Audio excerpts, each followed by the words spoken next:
Welcome, ladies and gentlemen. My name is Rick Rule. I'll be moderating 2 hours of panel discussions from notable CEOs of junior mining issuers located throughout North America. I have the extreme good fortune today to interview in the first session Rick Van Nieuwenhuis from Contango Ores, Julian Traeger from Cotec, Ali Haji from Ion Energy, and Doug Ramshaw from Minera Alamos.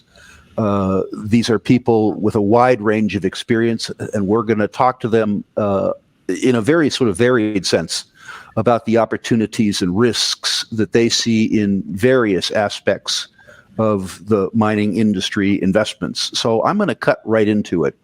The first question is going to revolve around commodities. These gentlemen are all involved in searching for and potentially producing various types of commodities, and I'd like each of them to give an overview of what commodity markets that they are in and why. Rick, I'm going to begin with you. Contango, I know from experience, is mostly involved in the gold business, and you have been mostly involved in the gold business for most of your career. Talk to us about gold, the opportunities, the risks, why now? Well, I think gold's at a great place to invest in for investors.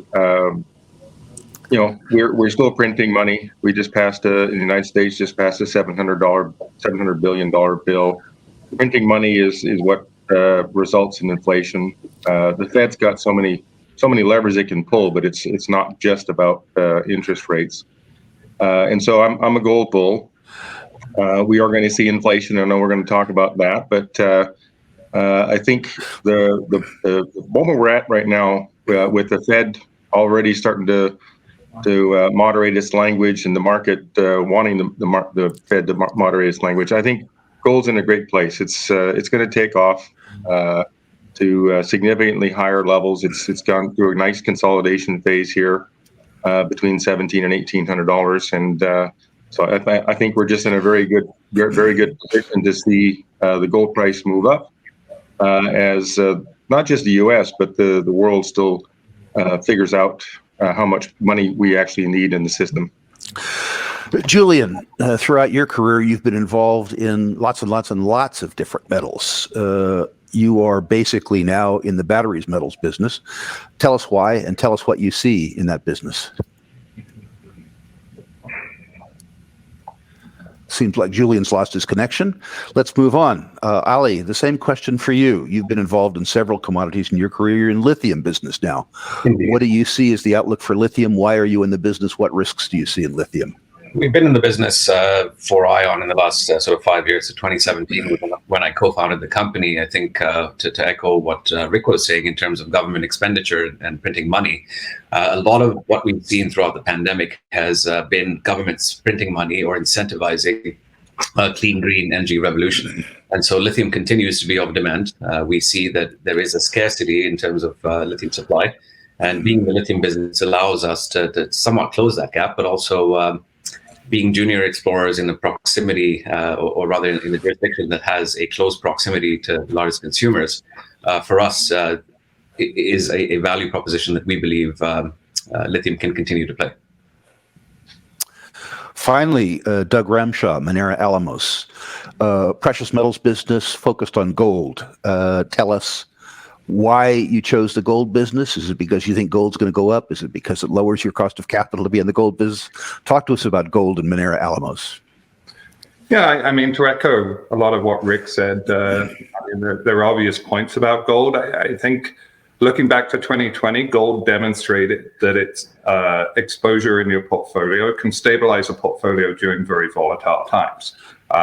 We saw two very good years of gold price appreciation before last year's period of stabilization. I would think that gold this year, despite everyone thinking, well, inflation's running rampant, why is gold not moving, is actually done exactly why, why you have some exposure to it in your portfolio. So I think current prices are very healthy for having good margins for well-run operations. The world is, with the money printing that we have right now, we're still probably 20-25% below record highs in inflation adjusted terms in gold. And, there's there's potential to see margin expansion if we see a move in gold prices. But in the meantime, these are pretty healthy levels. I think the real risk in the gold space right now is we're seeing the inflationary effects on costs, both capex and op costs, and we haven't necessarily seen it translate through to the gold price yet. So I think a lot of the sector are certainly going to be hoping for that second leg. Julian, can you hear us? Or are you still... apologies, ladies and gentlemen. Julian Traeger, an important panelist, is having some connectivity issues. So we'll return to him when we have the opportunity. Gentlemen, I'm going to move on to a discussion, to the extent that we can, about capital markets and the economy. Obviously, capital markets are a concern of everybody's. Julian, you're with us. Can you hear me? I'm coming and going, but thank you. Yes, I can hear you. Let me try this then. I'm going to return to the former question, which is to say commodities. You've been involved in a lot of commodity markets in your career. Currently, you're focused on battery metals. If you could tell us a bit about why and what you see the opportunities and the risks being in that sector. Sure. I mean, we're very keen on battery metals because we can see 250 gigafactories being built to supply the batteries for the future, and they need lots more material and mines. Plus, you can see the breakdown of global supply chains, and a lot of the metals which China is controlling are now going to be needed in other parts of the world. So there's going to be much more demand as the global just-in-time system breaks down. So we are very keen on this area, including, obviously base metals. So while we have you, Julian, I'm going to start the next question with you before we lose you, which is a capital markets question. Obviously, with the TSXV resource index off like a boulder off a bridge and increasing concerns about the broad economy, what do you see as in terms of both opportunities and risks in either capital markets and or the broad economy? And Julian, I want to start with you since we have you.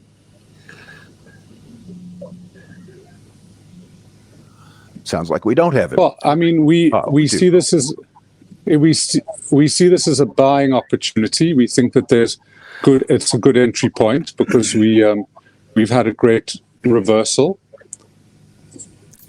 and we see this shift to a circular economy and recycling with technology, which we're occupying as a very interesting growth area. Julian, do you see the sell-off in junior capital markets being reflective of things in the broad economy, or do you see it as an aberration, given your longer-term outlook? I think the junior market looks relatively undervalued because people have been moving towards liquidity more recently. So I think it represents a very interesting buying opportunity. Ali, I want to ask you the same range of questions. There's turmoil in capital markets.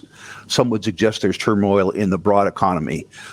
Talk to us about both the risks and rewards that you see in capital markets, mining capital markets in particular, and in the broad economy. Absolutely.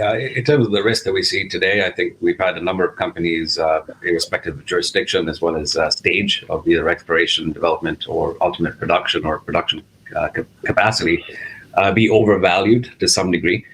There was a fair bit of capital that individuals had either held on to or were able to accumulate on the back of the pandemic. The crypto run obviously allowed a number of individuals to invest in the same remit. But I think today, where we stand, there are companies that have a value proposition that can be realized for investors.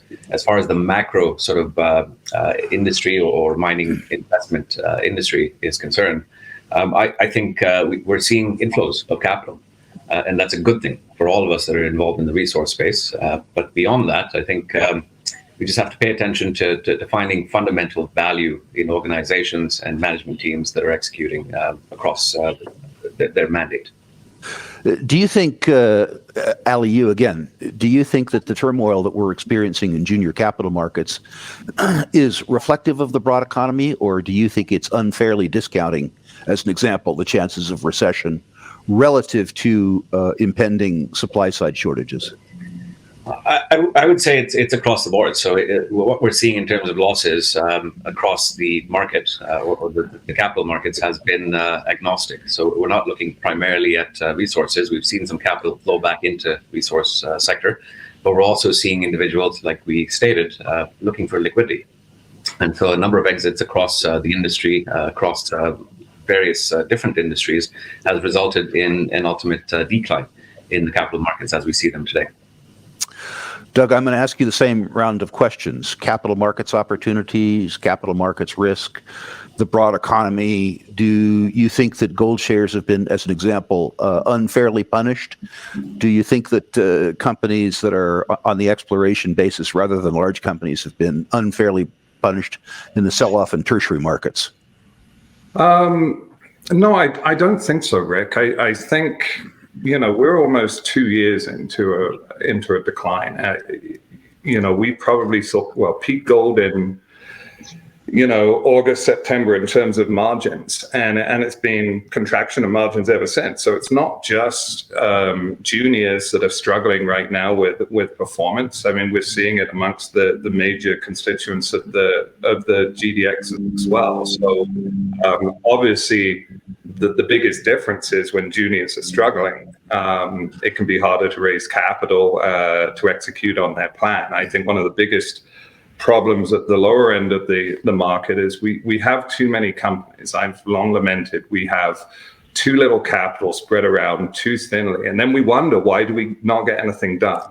I'd love to see a moratorium on new company creation. It will never happen, but so no, I think it's across the board. But one of the positives is, I think, from a global fund flow perspective, there is woefully inadequate investment in the commodity space at large relative to broader industries that all require the very commodities that we're looking at mining and developing. So I think as the world settles down, we're obviously seeing this big decline in copper, for example, recently, but that hasn't changed the dynamic that's out there in a couple of years' time in terms of major supply issues facing the copper market. So I think we've all got to breathe a little and realize that commodities are the bedrock of so many of these industries out there, and there needs to be greater exposure, I think, to commodity investing. Rick, same question for you. You're a capital markets veteran of many cycles. Tell us what you see in terms of opportunities and risks, both in capital markets and in the broad economy. Yeah, I mean, obviously the junior sector is struggling. I think the average value for an ounce of gold that companies are getting in their resource categories is $30 an ounce, which is, I don't know if it's at an all-time low, but it's pretty close to an all-time low. So obviously that's a good buying opportunity. And to sort of follow on with what Doug was just saying about too many companies in the space, I think we need to have consolidation in the business, and that's one of the strategies we're going to execute. We have a very small amount of shares outstanding. We've been a well-structured company. We're going to be in cash flow here in another year or so with our joint venture partner, and so we're going to take advantage of that. We think it's like any buyer in a down market, you want to take advantage of the situation. So that's our business plan. Guys, I'm going to ad lib here for a second because you've brought up something of interest. Some years ago, about 15 years ago, I assigned a young intern, that's financial speak for slave, to pull 25, in those days, VSE issuers at random, look at the balance sheets and the income statements and tell me what he saw that was interesting. With nothing particular in mind, I just wanted to see the way the young man thought. And I'm not saying that 25 is a representative sample, but the 25 that he pulled had median general and administrative expenses at 64% of capital raised, which is to say, out of 25, the median spent 64% on G&A and the balance on the property. So your comment with regards to a plethora of issues, I think is probably the single greatest challenge facing the junior industry. Sorry for the editorial, but I couldn't resist that one statement, which I thought might bring some smile to various lips. I want to move on to a discussion of inflation. Inflation has been regarded for years as the friend of the miners, in the sense that it raises at least the nominal prices that are paid for commodities. But inflation can be the enemy too. We're starting to see inflation in the supply chain drive, as an example, capital expenditures, mine construction costs crazy. And we're now beginning to see inflation, in particular in the form of higher wages and energy prices, impact the income statement of various mining companies. So I want to talk to you about your outlook for inflation and how you see inflation acting in the opportunities and the risks that you face. And Rick, I'm going to start with you. Talk to me about inflation relative to Contango, a gold explorer and soon-to-be producer.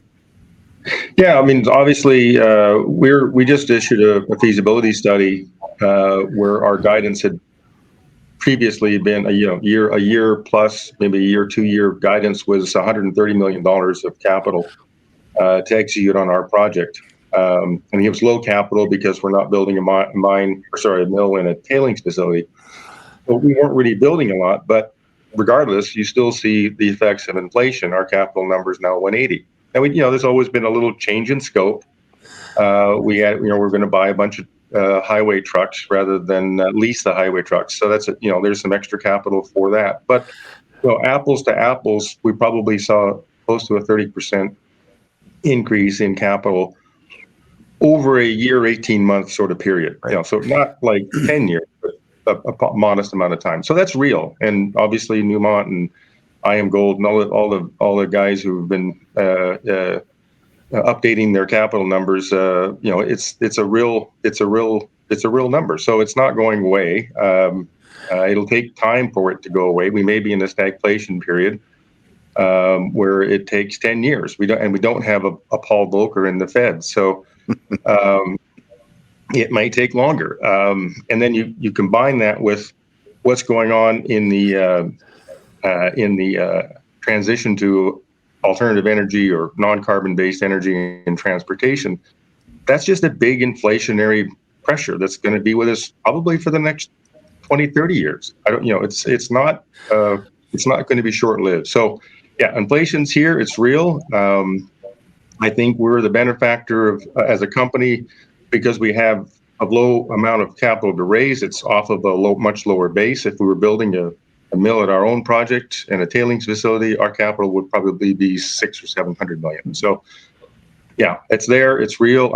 I'm thankful that we have a relatively low amount of capital to raise.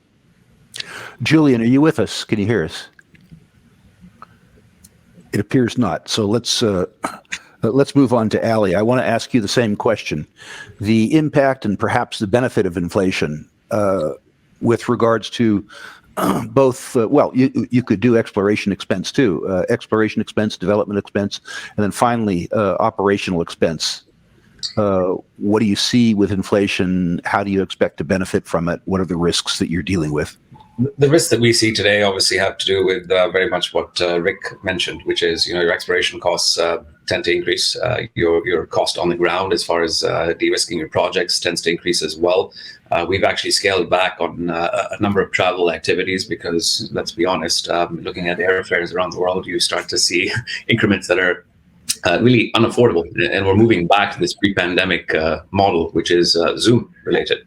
And so we continue to explore opportunities to tell our story and market with various different mediums. But I think exploration for us will continue to press on. The fact that we have a team in country, as far as ION is concerned, allows us to execute in country without seeing those inflationary measures or costs really add up. And beyond that, I think inflation, as Rick mentioned, is here to stay. So we have to be well prepared and ensure that that's built into our financials going forward. It's interested me in looking at the lithium space, at the impact that inflation is beginning to have in terms of inputs for the SQMs and the Albemarleys of the world. It isn't just the upfront capital costs, but rather the operating costs too, increasing wages, increasing social rents, it would appear that inflation is being a devil to us twice. Are you seeing that among your larger producing peers in the lithium space? Indeed, we are, and I think the vast majority of EV manufacturers today have contracts that allow them to buy lithium and essentially battery metals at a price that is contracted. We're seeing today prices of lithium carbonate equivalent trading at multiples of what it would have been 3 years ago, and part of that is indeed that inflationary measure. So as you look to increase your OPEX, you will also have an increment in prices, and I think that's why we need more lithium producers coming online to help us move towards this clean green future. And Doug, talk to us about inflation. Inflation in any aspect that you want to discuss relative to Minera Alamos. Yeah, I'm actually going to start by, it's a mining panel, so someone's got to mention the Lassonde curve. We need a lot of metals in our future. And so a lot of companies focus on that front peak of the Lassonde curve. And I wish more traveled to the far peak of it. But when you actually look in this current environment we're in, you almost feel like it's a fool's errand. I would not want to be a company having to think about committing $600-700 million to a project with the uncertainty of costs moving forward. You've obviously seen some that are kind of pot committed on those decisions, like Argonaut at Magina or Cote Lake for Iron Gold. You're seeing other ones that are at least able to determine, okay, we've got to shut that down, like B2 did recently on a development project. From Minera's perspective, I think we're fortunate in that we're small enough and young enough that we can be more nimble. On top of that, we approach things from a very low capex perspective. We built our first mine in the middle of a pandemic for $10 million US. Our next two projects are roughly 25 million capex and 35 million capex projects. So a banker at CIBC said to me at the beginning of the year, like, your business model actually might be perfectly suited for this environment. In fact, I often say I embrace the current challenges right now because I think it shines a spotlight on low capital intensity. If we were to suffer a 30% increase in capex over our next two projects, it's annoying, absolutely, but it's 20 million US. It doesn't create a funding shortfall. So I think we're fortunate that we're small enough we can be nimble. But inflation is absolutely there. In Mexico, where we are, at least fuel inputs are largely okay because the government of Mexico address fuel price movements with a rolling average of 3 years. So we haven't seen major input prices, changes yet. But as everyone has said on the panel, and I agree, these inflationary pressures are here to stay. So, that's obviously an ongoing challenge for everyone in the sector. It's probably worth noting that people who operate in non-North American jurisdictions, even if they operate in Canada, perhaps, benefit from a stronger U.S. dollar relative to domestic currency, which is to say that the United States has done a pretty good job of offloading inflation on hapless peers, where your inputs are, as an example, in pesos, but you sell your product in relatively strong U.S. dollar terms. I want to move on to probably the three most controversial letters in the English language right now. That is E, S, and G. I'll start by saying that my own experience has been that G, governance, is really a function of trying to moderate disputes between E and S, because everyone's definition of what constitutes ESG seems to be different. We used to call it corporate social responsibility. I remember myself 10 years trying to change the focus to corporate social opportunity, largely unsuccessfully. So away from the editorials, I want to begin a discussion about ES and G. Where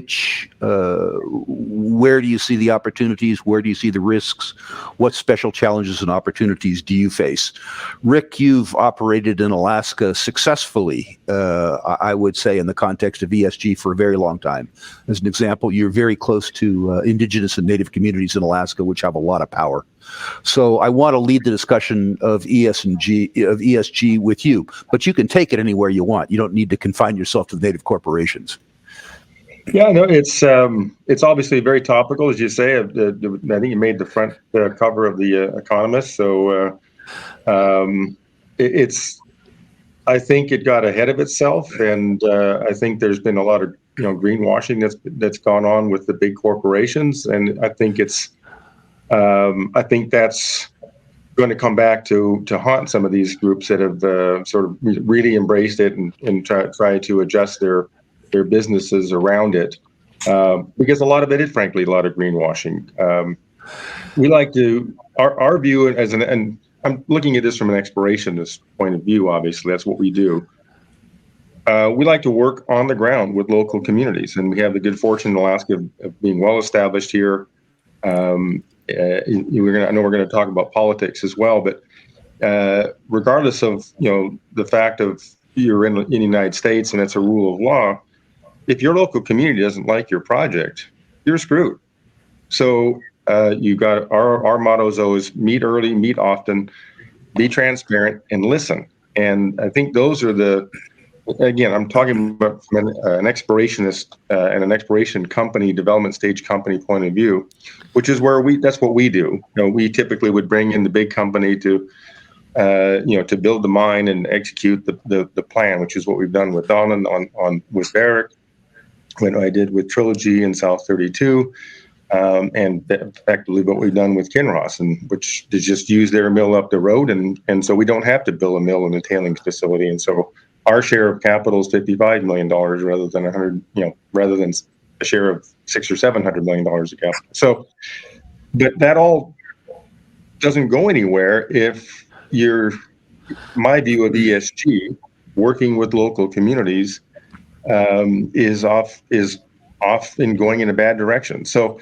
to me, that's where we focus our efforts. I'm proud to say that in the context of the broader view of ESG and climate change and carbon emissions, our plan actually has about a 30% reduction in carbon emissions, CO2 emissions, than if we had built a mill and a tailing facility ourselves. So those are all things that are come with executing an overall strategy. But to me, it's all about working closely with the local communities. Doug, I want to pose the same broad range of questions to you. Obviously, gold explorer, gold producer in Mexico, various aspects of ESG. Feel free to take it wherever you want.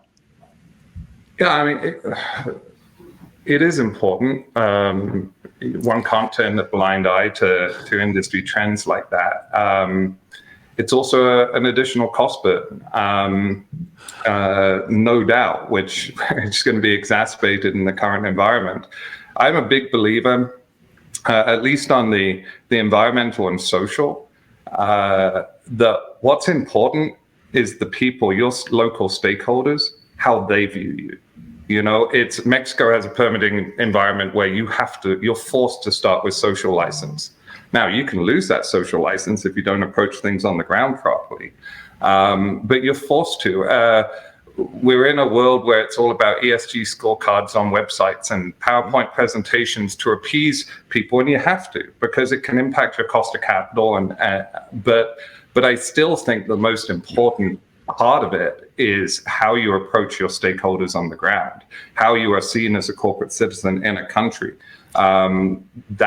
That to me is where you're making a real impact. When you whether it's Mexico, Peru, Alaska, or whatever, you have an opportunity to impact the local people in a very positive manner. That's what drives me. That's what drives Minera.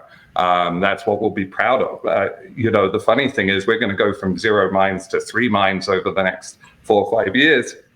Our carbon footprint has to increase.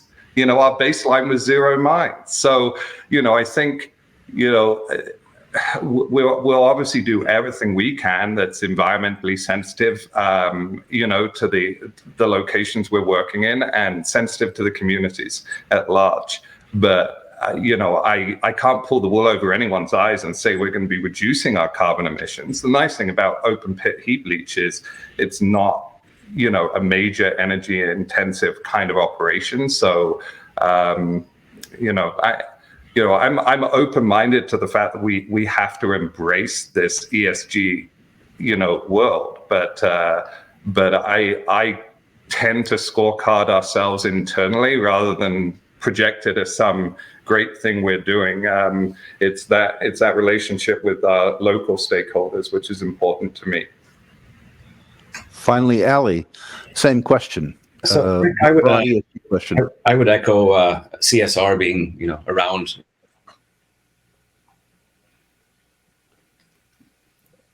Sorry, Ali, you're cutting out. Gentlemen, can you hear Ali, or am I the only one who isn't hearing him? No, he's fixed on my screen. Yeah. Okay. I think we're going to have to move on. We'll return to Ali when he returns to us. I just want to comment myself on ESG. I've had the opportunity to talk to some of the largest institutional investors in the world in the last 5 years about the topic.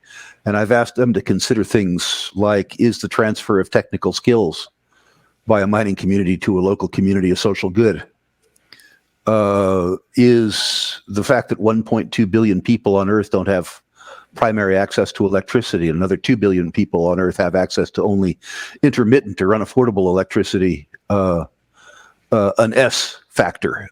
Should materials be produced in countries where there's a better form of environmental law than in other countries? It would seem that everybody's analysis of ESG is different when, as an example, the World Economic Forum talks about ESG. They don't seem to talk about the fact that 1.2 billion people on Earth don't have access to primary electricity.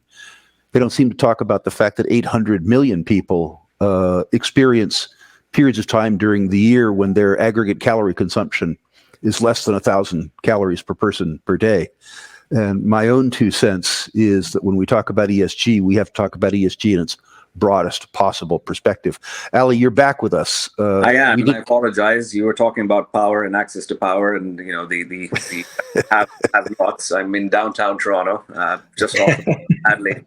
We've lost power, so I hadn't got back on my cell phone, and here we are. So, long story short, I think I was covering off the ESG aspect of things as far as what we've been doing in Mongolia. I think we've been in country for about 13 years now. My chairman's first foray there was a coal company. When he exited, we had 299 local employees, 1 expat. The other company that I was involved with is Step Gold, another company that has a fair number of local Mongolian nationals working for the organization, with 1 expat. And with Ion Energy, in much the same fashion, the vast majority, in fact, 100% of our people on the ground are Mongolian. We continue to meet with the local communities to ensure that we have the environmental sign-off. But you look at the carbon footprint, which I think was an overarching theme with respect to our other panelists here. China today imports the vast majority of their lithium from LATAM and from Australia. Think about the carbon footprint related to this clean, green energy revolution, as opposed to being able to find lithium on the doorstep of the largest consumer. So I think that environmental aspect might be resolved as a result of where we are located. But in terms of social license as well as governance, I think these are things that CSR sort of taught us. ESG continues to be a buzzword and does indeed, as Doug mentioned, allow you to access capital. But it's sort of the ethos of how we have operated before this was a buzzword. So without power on my cell phone in downtown Toronto, over to you. Well, since I sort of have you still, I'm going to start the next question with you, for fear that that third world country, Canada, will fail you again with regards to power. And I want to talk about political risk and jurisdictional opportunity. Obviously, you've operated around the world. You're operating in Mongolia now. Talk to us about the political risk or the opportunity that you see, and focus on Mongolia, focus on Canada, focus on whatever you want. I want to hear a discussion of how political risk and jurisdictional opportunity impacts your corporate thinking and strategy. Of course, I think that has a lot to do with where you opt to do business, and with Mongolia being the jurisdiction that we operate in over the last 13 years, we've seen governments change from the People's Party to the Democratic Party, and then back again. We've been visiting country for, well, I have at least for the last 6 years, and I've met with different members of government on both sides of both political parties. We've also seen now that Mongolia has opened up their jurisdiction to foreign investment, not only from the Chinese, which is something that they've never done historically. So in December, they had an opportunity to invite Chinese investment.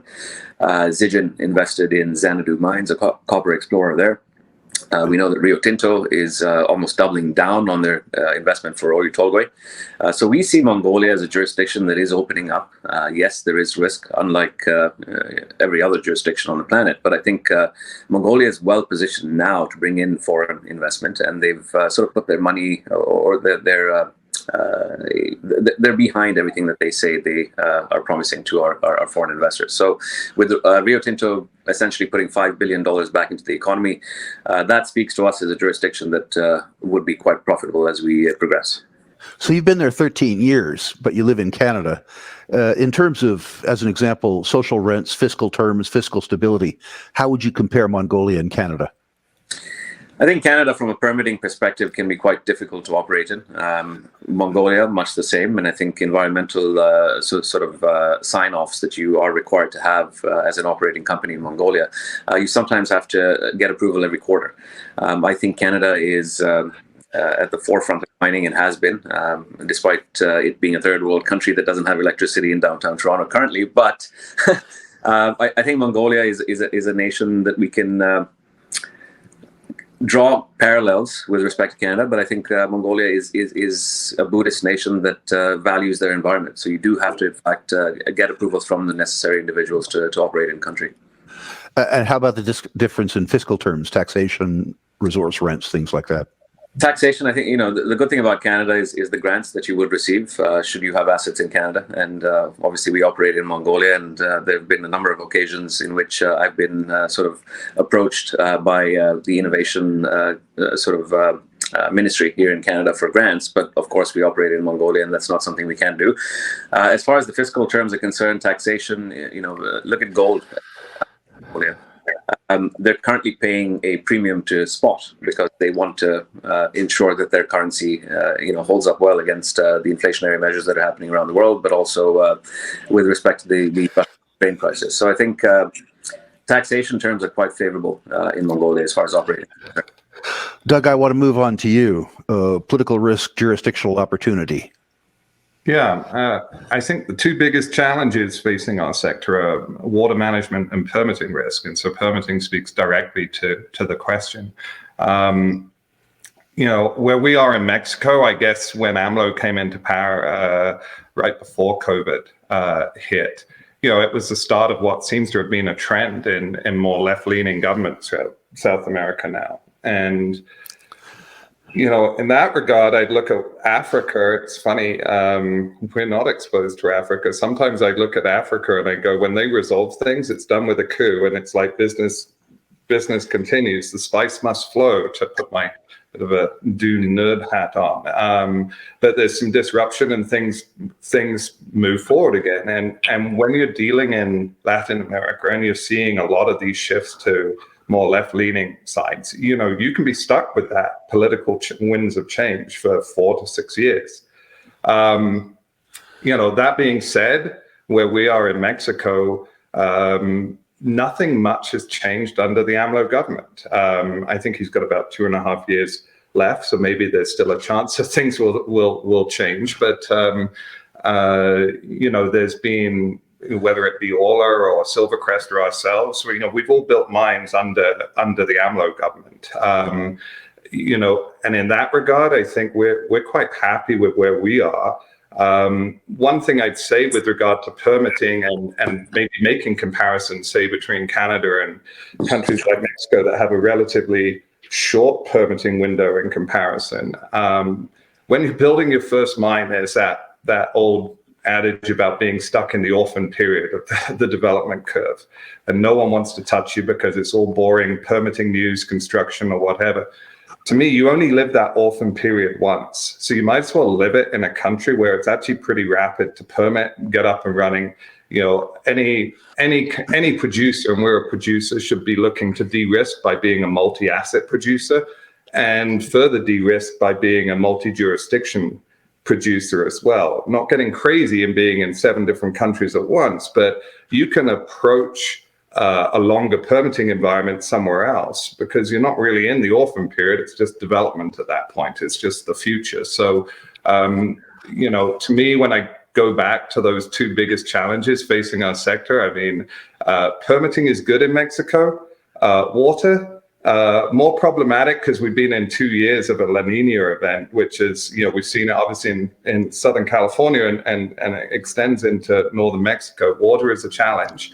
But historically speaking, going back over 70 years, virtually every La Nina event had maybe up to a 2.5-year period. So we're hopefully, and California is hopefully almost through the worst of it. So, Rick, same question. Political risk, jurisdictional opportunity.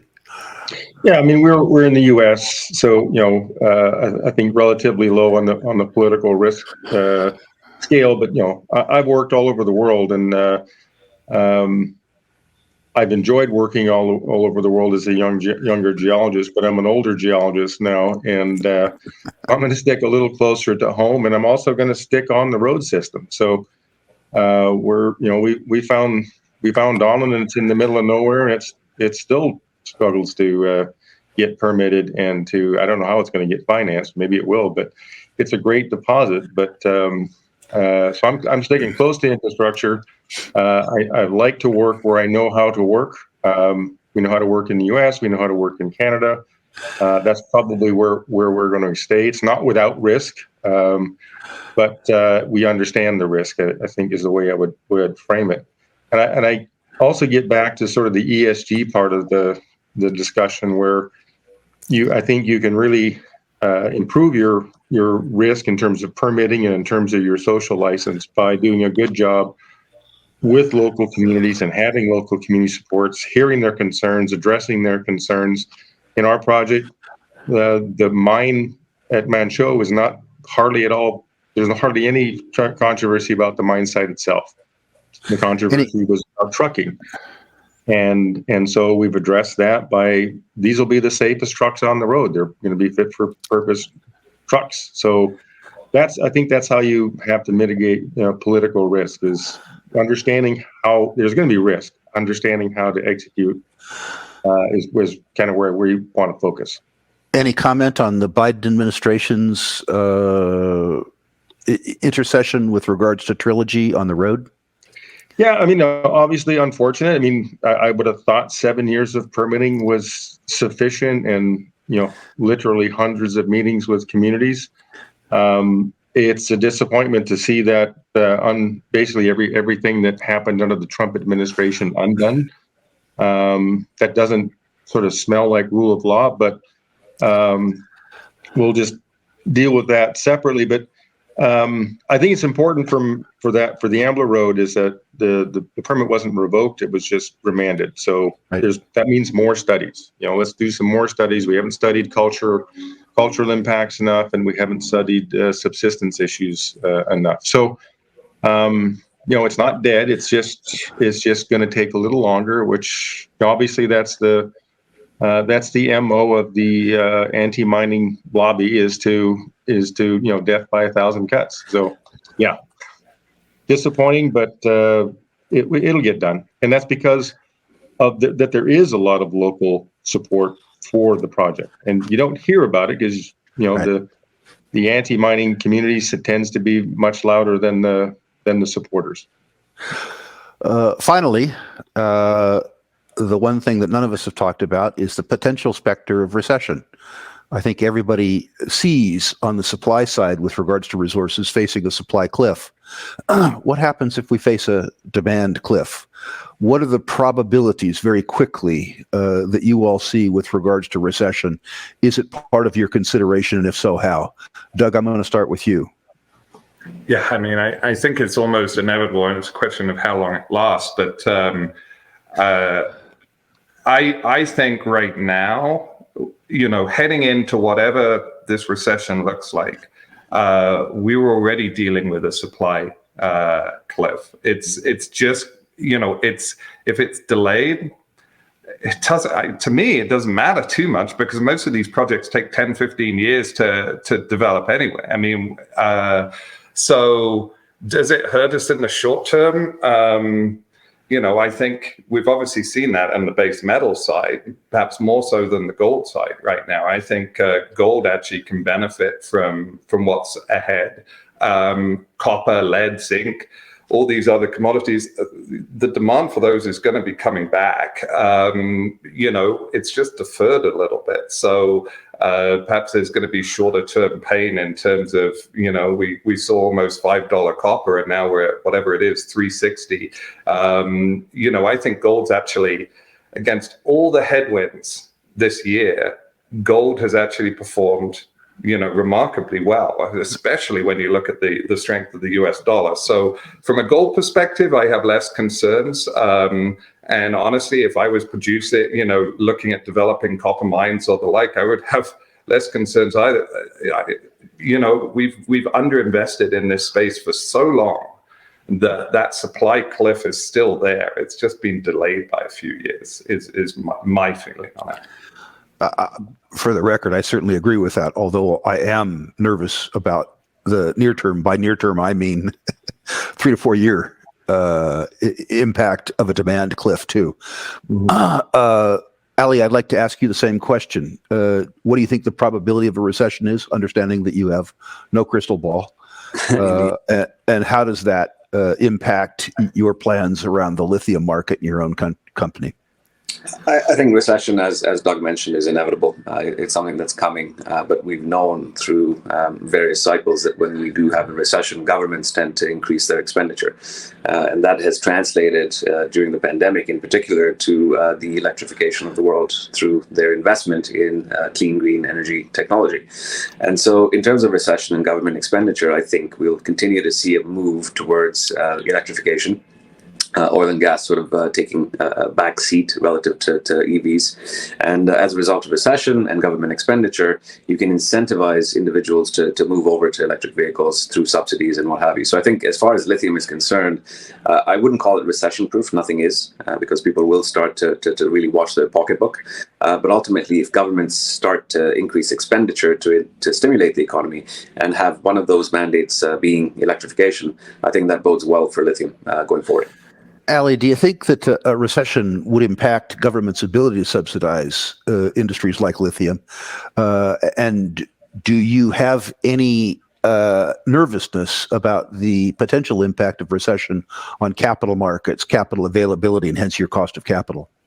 Absolutely. I think the cost of capital and access to capital today is quite difficult. So if you're in the junior mining space and you're looking to raise equity in today's environment, it's a difficult place to be in. Thankfully, as far as we're concerned, we are a funded company that was able to complete a bought deal last year. But I think in the junior mining space in particular, I think this recession will be quite difficult with respect to allowing anybody to access funds or capital to progress their projects. I would point out to the people listening to this phone call that I'm now a retired investor and have capital available. So to the extent that somebody out there, deserving issuer, and is willing to compete for capital, I'm an active check writer. Rick, That's right. Rick, let's move on to you. What do you see in terms of the probability of a recession? Does your crystal ball give you a sense of timing and severity, and how is that impacting what it is that you're doing around Contango? Yeah, I mean, I actually think we're in a recession already in the U.S., and I think we're in a global. I think we're headed to a global recession, which I think has more longer term impacts, but I see that over the next couple of years. Governments will do what governments do, and they'll bail the industries out and put more money to work. China probably being the leader in that. So I think and all those things are really good for gold. So. I think it's the recession's real. I think we're already in it. I think we're starting to see the gold price sort of disconnect from that strong dollar opposition that it's had recently. We had super strong dollar for a whole variety of reasons, and I think we're going to see gold perform really well over the next 2 to 3 years. I think tougher for base metals. Do you have a concern about the potential impact of recession on the cost and availability of capital, or the ability that governments might have to, I guess the phrase that they prefer to use is assist the mining industry? Yeah, I do think that's going to be problematic for on the base metal side, and I'm talking more worldwide than U.S. specific. Again, for us, because we don't need to raise a lot of capital, I'm less. There's still capital to raise, but it's not a big number in relative to our market cap, relative to the anticipated cash flow. I can see us getting to the other side, but I think we're going to go through a couple of years of tough times for the mining industry in general, and for the junior sector specifically. You'll notice I didn't ask myself that question, given that my background is credit. I'm perpetually nervous, and I seem to have absolutely correctly called 17 of the last 3 recessions. So, Dasha, if you're standing by, I can't see questions from the audience, but if you see any questions that you think are particularly appropriate, perhaps you could take over in the small time that we have left, and if there's a way to synthesize several questions into one, ask it. Sure, but if you just want to click the Q&A button on the right-hand side, under Published, you should see a lot of questions coming in. I just want to make sure that we use the last 10 minutes appropriately, so whichever questions you feel. I don't see that, I'm afraid. I see Q&A. And then click Published. Okay. Thank you. There you go. Perfect. You see, there's another risk, which is to see an inadvertent Luddite as commentator. Okay, yeah, let's take the first one. NIMBYism. This doesn't impact all of you, but what about the circumstance? The questioner talks about twin metals, Nouveau Monde. What about the impact of NIMBYism? The fact that the world needs more materials, but many people don't seem to want those materials harvested near you. This will be an interesting question in particular to ask with the three of you, given the sort of far-flung nature of where you are. Doug, let's start with you. NIMBYism. Are jobs more important than the unsightly nature of an open pit in Western Mexico? Well, I mean, here's the thing. Like, there's been a lot of really good disruptive technology that has helped mining. But in reality, we are still, using 18th, 19th century technology, which is digging big holes in the earth, especially when you look at something like copper. So I think what's going to be fascinating playing out over the coming years is that battle that the environmentalists, the NIMBYs, are going to have in their with themselves almost, that for the very metals to be created that can provide technological, climate, societal change for the better, we're going to have to get used to the fact that there's going to be some small disruptions to the Earth's surface, and it's incumbent on companies to be able to make sure that that disruption of the Earth's surface with these big holes that we dig is done in a environmentally sensitive way, as much as a big hole in the Earth can be. So I think that is a battle. We've kind of seen it play out with energy, in Europe of late. I think largely the mining sector needs to have better clarity on permitting timelines. And the very people that are upset about mining need to be better educated, better informed by us as a sector as to why we are actually the solution for a lot of the problems that they're looking to have resolved. It just needs a few big holes. Many of you know I'm a recent refugee of the People's Republic of California, which loves to drive but won't drill. The idea that this dichotomy might be resolved rationally seems problematic to me, but again, stop editorializing. Rick, I suspect that there's nobody in your backyard where you are proposing to build your mine, but do you see NIMBYism as an issue in rural Alaska? Oh, very much so. And it's a weird kind of NIMBYism because the NGOs think that Alaska is their playground, and that's their view. They don't want mining. There's groups that don't want mining. But it's mostly funded from the outside. Sure. The Alaskans, and by and large, are very, very supportive of all resource development and believe that you can have mining and have a healthy fishery and have forestry and have tourism. I mean, those are our businesses up here.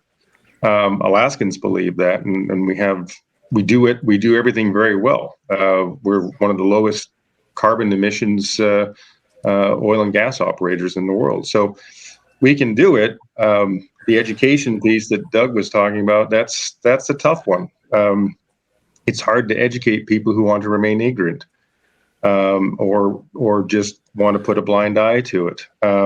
It's what we have to do. I'm participating next week in a critical metals conference here hosted by the University of Alaska in Fairbanks. It's the third one that we've had in the last 6 or 7 or 8 years. And what's disappointing, it's nice that we're having it, but it's disappointing that when I look back at the first one we had 7 or 8 years ago, nothing has changed. There are no new roads. There is no new power system in Alaska. We have plenty of green energy opportunities, but they always get shut down. And you can't even mention the word nuclear up here. Just and again, it's not Alaskans; it's outsiders. So it's a combination of energy, and quite frankly, I think it's all this dark money that's floating around, financing things, financing NGOs to take a position. We have no idea where this money comes from. Is it just wealthy billionaires from California, or is it China and Russia? I have no idea. I think that needs to be looked into, but big question. Ali, NIMBYism in Mongolia, is it an issue for you? Or you could do Ontario too. I'm going to touch on a number of things. I think Doug and Rick both talked to education. I think that's a big part of the gap that we see in our industry. When we went to high school or university, we never learned about mining.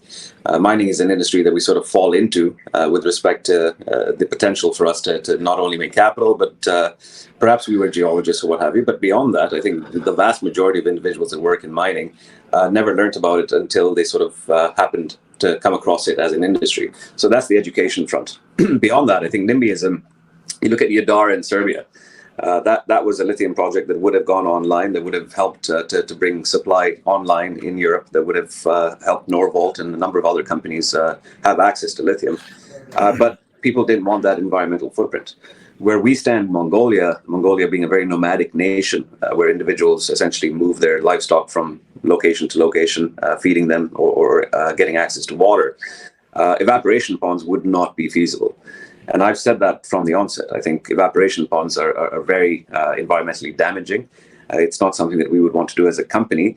And with the advent of DLE, you can sort of avert some of that NIMBYism and ensure that you're having a smaller footprint that doesn't have a massive sort of scar on the environment. And that's sort of my view. Gentlemen, I want to thank and congratulate you. I gave you admonitions at the beginning of this session that you had to give me concise answers. And amazingly, we have acquitted ourselves fairly well with regards to that. We've dealt with 6 serious topics. I think we've dealt with them in serious fashion. And nobody, I think, went over budget with regards to time. So finally, what I'd like you to do is I'd like each of you to tell our listeners how they might contact you and how they might learn more about your company. Doug, let's start with you. Sure. I put my cell number, stupidly or not, on the bottom of every one of our Minera Alamos press releases, because I think it's really important to make oneself available to shareholders and potential shareholders alike. So at mineraalamos.com, you can find that. along with all our materials with regard to our new gold producer that we've formed. And I look forward to many a conversation on topics that might be Monero related or mining related. As I said, I think as a sector, we have to do a better job of educating people, and that doesn't always mean talking about ourselves. Rick, same question. How do people find you? Yeah, so our web address is contangoore.com, and like Doug, I put my cell numbers at the bottom there, so give me a call and ask questions. Love to share the story with you. We think it's a pretty unique story, and I'd like to thank you, Rick, for hosting this and doing a great job moderating. Thanks very much. Always a pleasure. And Ali, how do people learn more about you and find you? Absolutely. Much like Doug, I'm one of those rare breeds that answers my phone at all hours. And I do give my phone number out to just about everybody. It's on the press releases as well. So ionenergy.ca is our website. Get in touch. And thank you very much, Rick, and my fellow panelists for this interesting conversation. Always a pleasure. Ladies and gentlemen, that's the best possible answer. You want to hear about the company? Call the CEO. If he or she won't take your call, don't buy the stock. Pretty simple. Gentlemen, thank you so much. Dasha, we're done with the first hour. Let's move on to the second. Ladies and gentlemen, I don't think I need to reintroduce myself. I'm assuming that everybody's on that is on for the second hour was on for the first hour. We're going to have the same circumstance. We are going to ask these gentlemen a series of questions. We're going to get fairly concise answers from them. So let's get started. Our panelists are as follows: from Fireweed Metals, Brendan McDonald; from Nucor Gold, Luke Alexander; from B Metals, Derek Inwanaka; from Bunker Hill Mining, Richard Williams; and from Orezone, Pat Downey. Disclosure of conflict of interest, which I should have done in the first session, but I didn't. I am, or accounts that I manage, are shareholders of Contango from the first session, Orezone from the second session. I don't think that will bias the questions I ask, but listeners should know that I'm a shareholder of two of the companies which are presenting here. Let's begin by having a discussion around commodities. In particular, gentlemen, the commodities that you either produce and or are looking for, why you're in those commodities, what you see as the opportunities of the risks. Of course, we have 5 of you to answer the questions, and so the answers need to be fairly brief. Brandon, I'm going to start with you. You are an evolving, we hope, zinc and tungsten producer. So talk to us about those materials in the context of today's market. Yeah, both zinc and tungsten on basically every country's critical mineral list, which is a semantic association, I guess, and ultimately you have to question, what does that mean, right? So for zinc specifically, this is primarily an infrastructure metal. That this is used for galvanization, and we saw an opportunity about 5 years ago now with the closure of Lachine and Century to pick up a zinc project, and the recent COVID and investment in infrastructure has stimulated zinc demand, and we'll continue to do so because we want to spend $1 trillion to stimulate the economy. The only place to do it is infrastructure. For tungsten, really, that's about Chinese domination of supply of a critical mineral. They produce about 80% of the global tungsten. And if countries are serious about securing supply chains for essential metals, including ones that are used in aerospace and defense, tungsten has to be seriously looked at. So that was an intriguing opportunity for us. Luke, let's move on.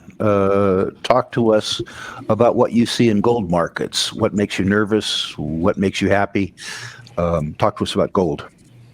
Yeah, I think the stage is set for a strong gold market. I mean, we've seen the price of gold, relatively speaking, hold up very well, despite a very strong U.S. dollar. One of the things that I think was very encouraging was middle of July, we saw the U.S. dollar start to weaken relative to other currencies globally. On the back of that, we saw gold perform very well. August is typically a very strong month for the price of gold. And then I think when we look at real interest rates, obviously we've now had negative real interest rates over a prolonged period of time. I think that's going to continue with the inflation that we're seeing globally. And in that type of an environment, it's typically very strong for the gold price. Recession, stagflation, we're seeing that in the news every day. Predictions of that globally. Those are both environments that are very positive for the gold price historically. And on a longer term basis, money supply, governments printing money globally probably has the best correlation for the price of gold. And I think that that's something that's going to continue. So we'll continue to see a strong environment for the gold price. So dollar weakness, talk of recession, and stagflation globally, as well as money supply, I think are all very positive for the gold price. Derek, same question for you. B Metals, I think, started off to be more of a base metals oriented company. It looks like you may or may not have pivoted to gold, but certainly your group's historic prowess has been around the gold market. Talk to me about commodities, and pick a commodity if you want. Gold is fine. Another one's fine too. Yeah, we do kind of cover three metals. We like precious and base metals, but for now, I think we're most focused on gold. And I think it's probably apropos, since inflation is kind of all around us, that I could talk a little bit about gold, since that's been on the headlines everywhere. So, I mean, I think you've said this many times before, Rick. Gold has always sustained its purchasing power, despite whatever inflation we come upon.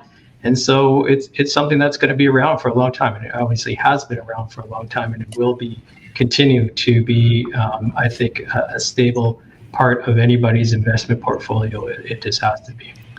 But just out of curiosity, Derek, and you don't have to answer this if you don't want to, is your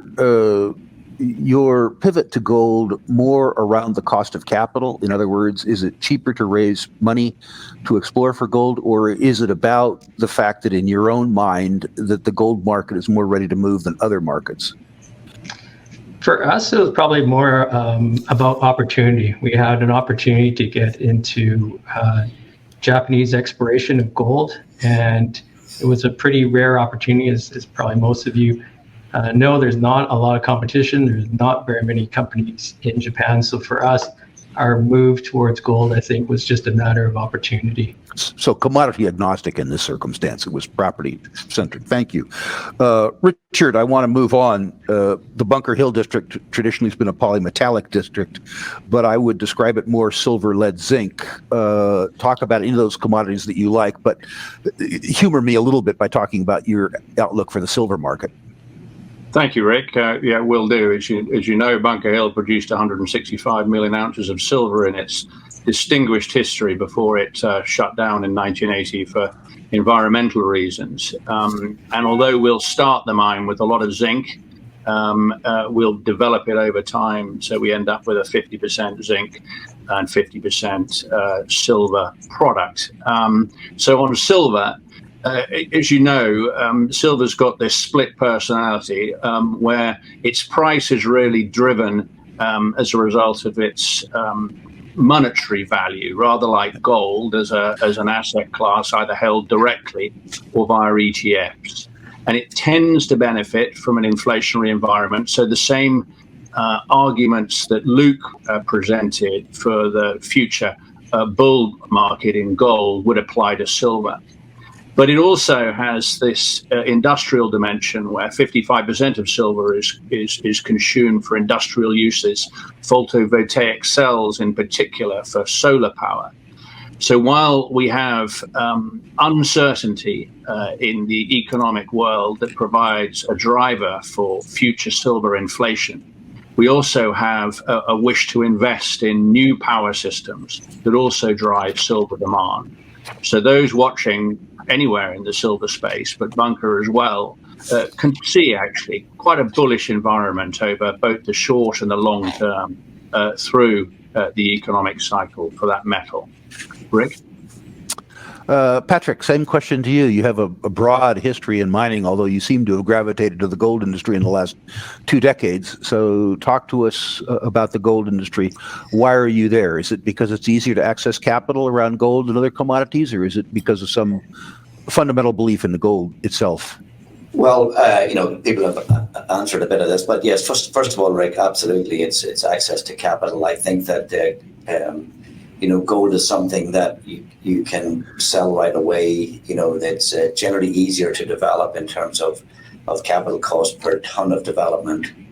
There's simpler circuits, and you can generally attract that type of capital to it. So that's really where I've always been. I do like copper, obviously. It's something I've been involved with in the past and successfully involved in, and I do continue to like copper, as most other metals. I mean, we can't function. You either grow it or you mine it. No matter what people think, it just doesn't fall out of the sky. And so you do have to mine it, but gold is something I'm always happily involved in. I think from the gold point of view, the big key thing for me is the political instability that we're seeing in currently in the world. And really, do we know where that's going? I mean, we're in my opinion, unprecedented time. I'm not sure I'm the oldest guy here, but I think I probably am. But we're in unprecedented times in terms of political instability currently with Russia, China, Europe, the US.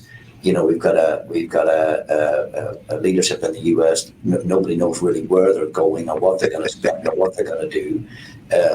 Europe is breaking up. You're essentially got one person dictating what's happening in Europe, Van der Linden. Really and truly, it's not a democracy if you look at it in the strict sense of the word. And you've got what's happening in China and Russia broadly. Are really making a push against the US in terms of global superiority. So it's not great for the world, but from a point of view of gold, it is obviously quite strong. And the other key thing that I take out of this, look, we are the guardians of one of the key currencies in the world. I mean, gold is a currency, and we produce it. We are the producers of that commodity. And the market cap of all gold mining companies is $300 billion. It's nothing. Yet we need to change the narrative into the gold sector as to what we do and what we're involved in, so we really get more people looking at us as companies. And you're seeing now that after a lot of the badness of what happened in gold in the 2000s of overspending, overcommitting, overdoing things, is gold mining companies are producing the same type of dividend returns as the major blue chip companies. And you see now Mercer, who manage $15 trillion of world assets, are putting 5% into the precious metals. That's telling you something about where you're going to see gold in the future, in my opinion. Let's move on to capital markets and the economy, and I want to deal with them as interrelated subjects. Obviously, with regards to the junior mining community, capital markets have been, let's be polite, in disarray for 18 months. Let's talk about capital markets, and let's talk about the broad economies, the opportunities that you see in capital markets, what your outlook is in terms of your ability to access capital, all those types of things, capital markets and the broad economies. Gentlemen, remember, I need fairly short answers. Brandon, let's start again with you. Yeah, in terms of access to capital right now, it's I said maybe asymmetric, perhaps is the way to put it. I feel like there's large mining focused PE funds, et cetera, who have capital to deploy, who like projects like ours. And then there's retail investors who participate in our market, who are quite honestly absent, or at least in a risk off phase of their investing. And this creates a uncomfortable dichotomy where you have a bad valuation, yet capital is available to you. So, you have to choose how much dilution can you stomach? Because all the dilution, all the capital you want, at least I feel, is there for us, but not at the price and the terms that we would like. And does this recession we're heading into here and the market sell-off lead into a sector rotation into real assets and commodities? I certainly hope so. So we certainly feel patience is going to pay off here as the generalists come into our sector. We always have to remember sometimes that the cost of not having capital can exceed the cost of capital in trying markets. Luke, I want to move on to you. I want to talk to you about, again, capital markets and the broad economy. And do you think that the disarray in the broad economy, as an example, rising real interest rates, things like that, are having an impact on tertiary capital markets like the capital markets for junior mining? Yeah.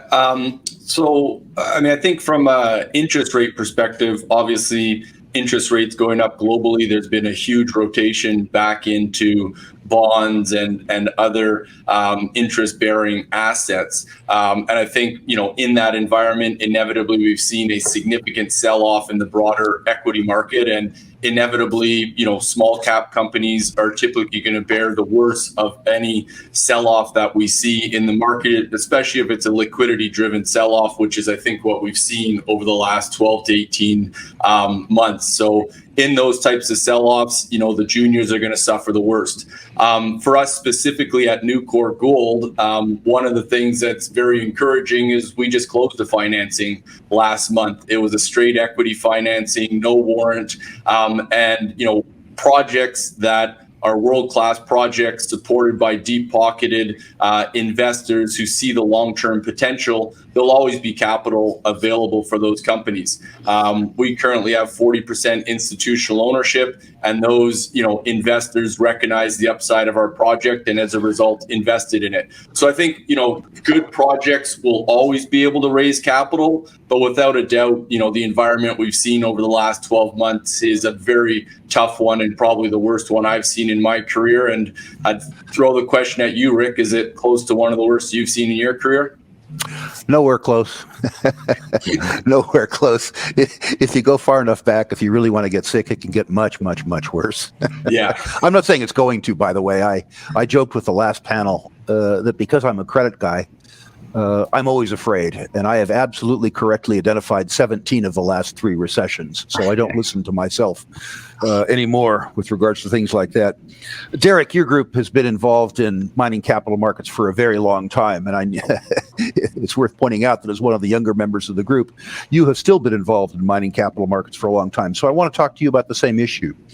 The capital markets disarray, the broad economy, are they related, and how do those two subjects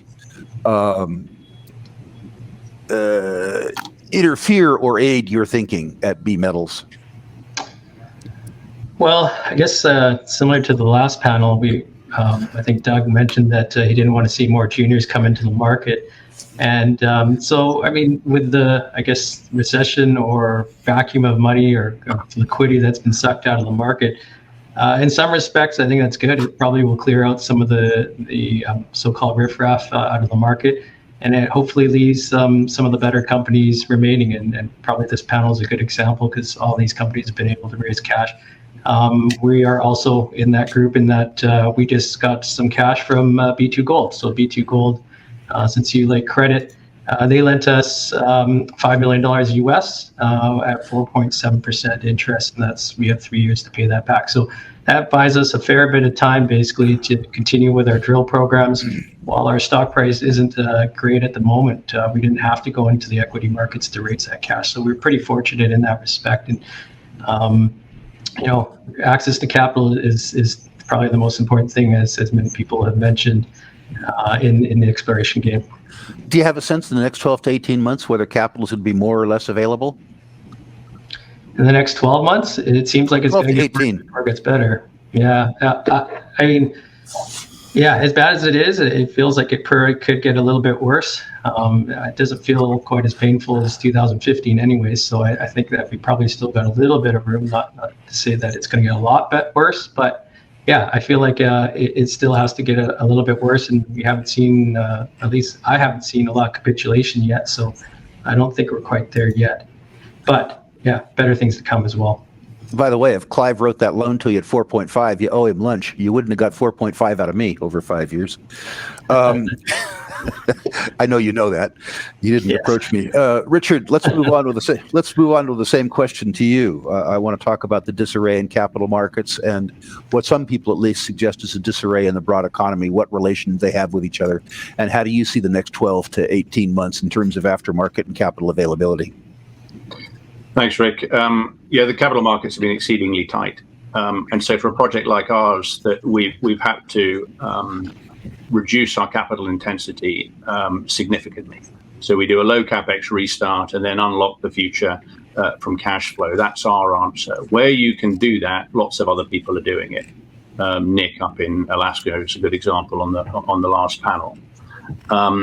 Do I think it's going to change on a go-forward basis? Well, there's an interesting thing about our asset valuations, which are all crushed right now. It's a huge buying opportunity for people who are brave enough to get into this sector. Will those that made a lot of money in tech, if they got out before it crashed, and elsewhere, if they've got liquidity, move themselves into an industry whose assets are in general undervalued, looking for the fact that what that industry produces is essential for the world? I'd like to think so. Secondly, we are also seeing into the industry new sources of capital, well, relatively new, and Rick, you quite rightly will correct me, given your historical perspective, where you're seeing downstream manufacturers moving upstream into the mining finance business, and quite clearly that is important in battery metals and that which is supporting the automotive industry. Things like that will potentially start to change things. But I think we do have to realize that the current economic situation globally is unlikely to snap back into something buoyant in the short term. So we are looking at recession, stagflation even, but combined with the wish to ensure that governments can spend money on infrastructure, can transform their energy systems, and also deal with this new phenomena of a splitting of the supply chain from east to west created by West versus China competition. So it's a very complicated question, Rick, and I've thrown a whole bunch of it, but it's I'd say that it's going to remain hard for a period of time, but there are some reasons why even in that hardship there is opportunity. Patty, you've been through a few mining cycles. Talk to us about capital markets and the broad economy and the strategies around Orezone, understanding that your high capital intensive period is just about over. Yeah, that's it. Yeah, and I agree with you, Rick. Your comment about different eras and different times. I went through the nuclear winter as you did, from about 98 to 2003, where you couldn't raise a thing. But and it's not like that now, but it's getting like that. I think it is going to be difficult for people to raise equity. I think a good project will always get something to keep it going, as Luke said. I think that is true, but it's going to be very difficult. Also, the cost of debt capital is really, really difficult in our sector right now. And I'm delighted to hear that, Patty. Pardon? As a debt provider, I'm delighted to hear that, but thank you. Go ahead. It is very difficult. And, you know, we were lucky in a lot of ways, you know, that we got our debt at a very reasonable rates. It was a local bank in Africa, so we don't have any hedging or gold prepays or you know, streaming or royalty gold, streaming or royalties. We were lucky. That does provide opportunity. I mean, and the other thing is, I think you're going to see further cost overruns here. I think that's going to happen. I mean, we missed it by the skin of our teeth. Some of it was timing, some of it was good management, but we did miss it, and we were under budget, which is sort of a rare commodity these days. But I don't see that happening in a lot of the bills that are going to happen in the coming years. It's going to be very difficult to manage that. So what does that do for other people in the sector, for where you should be looking for opportunity? Well, now we're cash flowing. We're just a couple of weeks away from first gold, and we're going to be looking around at opportunities to grow. And you know, we see that as where we can provide, you know, debt, or provide, or get access to debt better than a junior with no asset. And, you know, it's important for us to continue to look at that. You know, we may end up, as you know, look, Rick, I've done a lot of M&A, and it's generally I end up on the other side of it, where I walk away, you know, but, you know, I can look at it either way. But again, people are looking at us and saying, well, there's an asset that's going to produce, that's built, the capital spent, there's no cost overruns. But I think here for the next 18 months is hunker down, keep your treasury tight, you know, be careful with everything if you're a junior, advance the projects as best you can. Don't get over ambitious, and keep your shareholders informed about what you're doing and why you're doing it. Otherwise, I think you could get into a whole heap of trouble here looking for money. I think we have a consensus among the panel with regards to that. Patty, I'm going to start with you since I ended with you last time.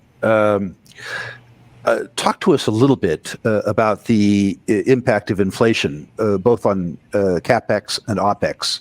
Gold producers look at themselves as a beneficiary for inflation in the sense that it traditionally has enhanced at least the nominal value of the product. But we're starting to see cap cost blowouts in development companies. Yeah. And we're also starting to see the impact of inflation on the operating expenses, on the income statement of various producers.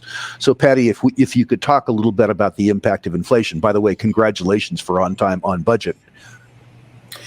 Yeah, so look, I think there's differences of where you're building, Rick. I look at this all the time. I benchmark. I look at the capex per ton of material through the mill, the type of mill it is, the type of mine it is. We're seeing a lot of it in developed countries. I mean, the situation where we work in West Africa is a hell of a lot better. You do have a skilled workforce. They are willing to work. They're willing to. They do the 8 and 4 in construction as opposed to. And I'm just talking to somebody who actively was involved in West Africa and is now trying to build a mine in North America. And he's shocked by what he's facing with the sort of construction requirements of 2 weeks in, 2 weeks out, this type of camp, this type of food, this type of conditions, COVID-related issues that really are not truly COVID-related issues. I'll be frank with you. We had to live through COVID and we managed it quite easily. So I think that some of it is definitely supply demand. I mean, equipment has gone up. Shipping is crazy, absolutely crazy, and has not come down. And container freight, flat rack, it's all very expensive. So if you've got logistics issues and shipping issues, you're going to face cost pressure and you're going to face delays. And delays cause problems on construction. That's where the contractor goes, oh, you told me these agitators were going to be here in June. They're not here till August. Here's a change order. And it's a big one. It's not a small one. It's a big one. And you've got to be on top of that, managing it. From an operational point of view, we're all going to face, the issues around cyanide, fuel. Nobody escapes that.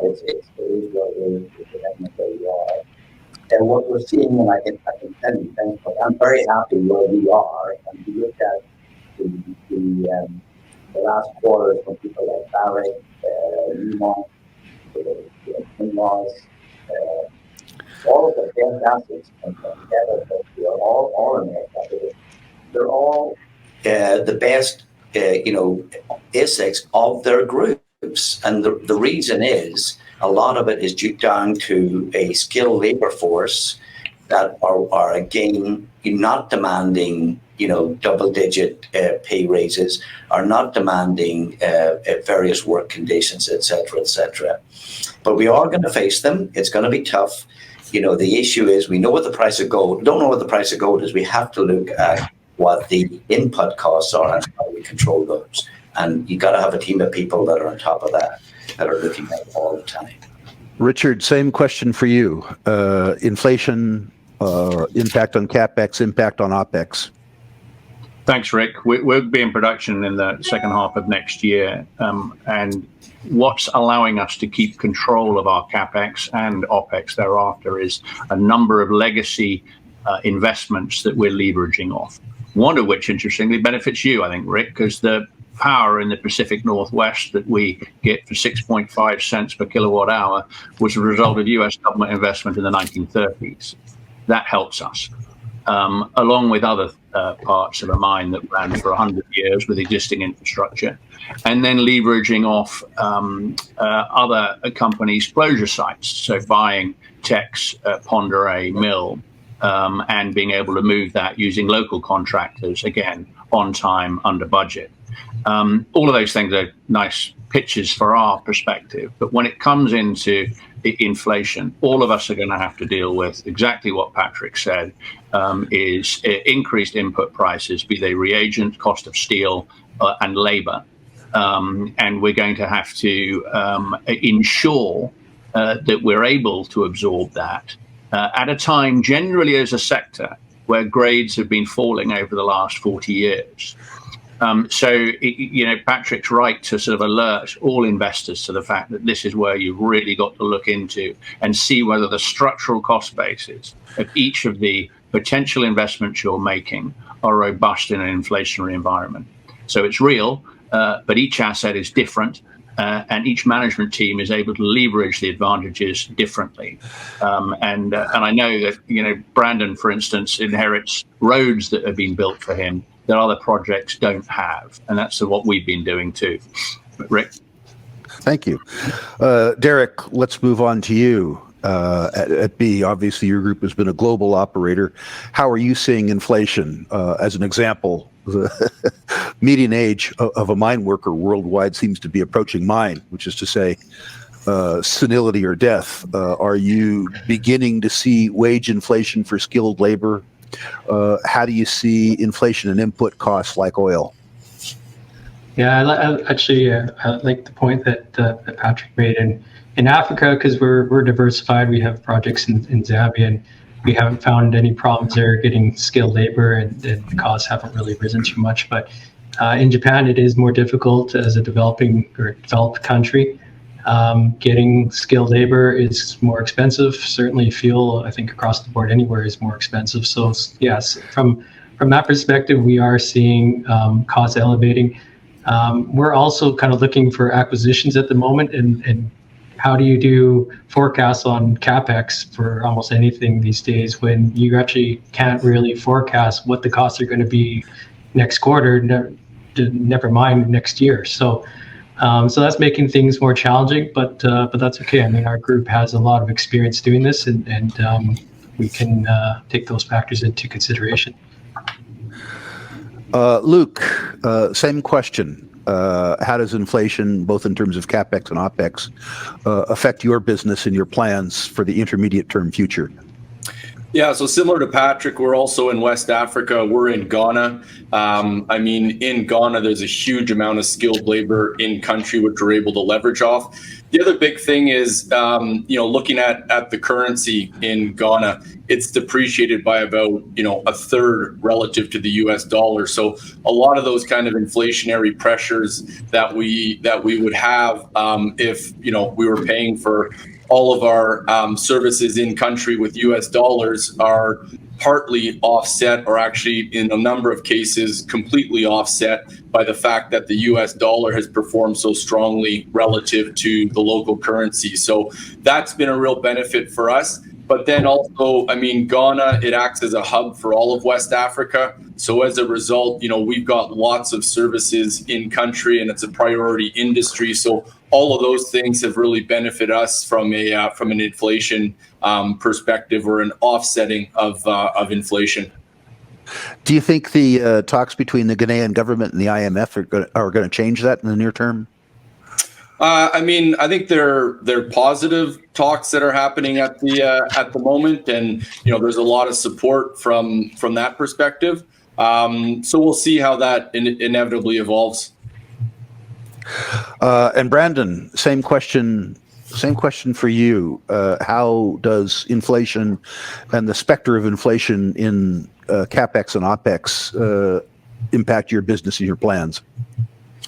Yeah, certainly running a big exploration program these days, you're feeling the wage pressures. There's a skills and even unskilled labor shortage in Canada. But I think as management, you have to be careful. While we're here championing the free market as companies, we have to not malign the free market of workers, right? And if someone's offering them a better deal, they're going to take it. So we may, we may moan about having to pay more and having to do, have comfier accommodations and better rotations. If that's what it takes to compete, you have to do it, because the alternative is you lose people who are the carriers of your culture and knowledge. You can't attract new people, and you don't get anything done, and you fail, right? So whereas budget concerns are an issue, you have to actually execute, right? And the other thing I would touch on just quickly, Richard talked about the road we have and the access they had to existing workings and a used mill. A great insulator against inflation is sunk costs, right? That money that already spent is already spent, right? So projects that, like Paddy, he's almost at the finish line, right? So the inflation, it's going to matter to his OPEX, but not to his CAPEX anymore. That's done, right? So that we've had a couple $100 million spent on our project already is wonderful, because we don't have to spend that again. I grew up in the oil and gas business, and it's certainly true that cost inflation benefits the incumbent like no other. And listeners to this broadcast should understand that. To the extent that CapEx in particular becomes inflated, it increases the value of existing assets in ways that you don't always see on the balance sheet and the income statement. Let's move on to probably the three most contentious letters in the mining alphabet, which is to say E, S, and G. I'm going to start editorializing by saying that the G part, governance, from my point of view, involves mediating disputes between various people's interpretation of both E and S. Irrespective of what our own points of view are, these are important considerations in terms of social license, in terms of access to capital, and in terms of the political environment that we all operate under. Brandon, since we picked on you last, we're going to pick on you first. Let's talk about the impact of ES and G on your business and where the trends are, both favorable and negative, from your point of view. Yeah, we're focused on critical minerals. So you're attempting to make the case to local First Nations and communities and other stakeholders that these are necessary and that they promote a broader environmental and social agenda, which I think you touched on in the last panel in terms of access to power, et cetera, in developing nations. The challenge is that may not matter when you're building something in someone's backyard. Right, to kind of paraphrase former Mr. Olympia, Ronnie Coleman, who said, "Everyone wants to be a bodybuilder. Nobody wants to lift no heavy ass weights." It's everyone wants a green future. Nobody wants the mine in their backyard, right? So that's the challenge we have to grapple with. Is that conflicting? That a mine is locally destructive. But if it's promoting green metals, globally restorative, to lack a better term, right? So that walking that line of communication to express that is a challenge, and as the task before us, we have to succeed at. Luke, same question for you. ES and G considerations. What do you have to say on the topic? Yeah, I mean, I think it's hugely important for the mining sector. I think the mining sector as a whole globally has been, for the past number of years, been very conscious to be good corporate citizens within the communities that they operate globally. And as a result, as everyone on this panel knows, a lot of these communities, the biggest employer and the biggest impact on those communities is the mine that ends up operating within those communities. I think one of the things that we're seeing now is ultimately that's getting highlighted through a number of the reports that are required, a number of the scorecards by the different rating agencies out there. And I think globally, the mining industry is actually going to fare well, because these are things that have been in place for a number of years already and have been benefiting the communities. Us specifically at Nucor in Ghana, I mean, we've been operating in the community for the past 12 years. All of our employees in Ghana are Ghanaian. The heads of our ESG teams within the local communities all come from those communities. So I think having long-term, deep relationships with all of the key stakeholders for a project is one of the key things, and we're fortunate to have that with our project. I want to highlight certain parts of your answer. Barrick has been a real commenter on this. The inclusion part of ESG, I think for us is a benefit, not a cost. The fact that as an industry, as an example, we haven't included for the better part of 40 years, women in the discussion, means that we absented ourselves from 50% of the IQ in humankind. And the idea that whether forced kicking and screaming or not, we have included people, I think has made the industry better. Two, it's been pointed out to me that in Africa, as an example, Africanizing the industry, given the fact that there are limited opportunities for employment in some of those countries, often the best and the brightest in those countries are drawn to mining, which doesn't always occur in the United States. And I suspect that we're going to benefit an awful lot from the inclusion part of ESG. I suspect that 3 or 4 years from now, the panel that you see in front of us will look very different than the panel that's impaneled now, both in terms of ethnicity and in terms of gender. And from my own point of view, not trying to be politically correct necessarily, but that's a good thing. Derek, I want to move on to you in terms of ESG. Any sort of general comment you have, how it's impacting your strategy, what you see the opportunities as, what you see as the risks?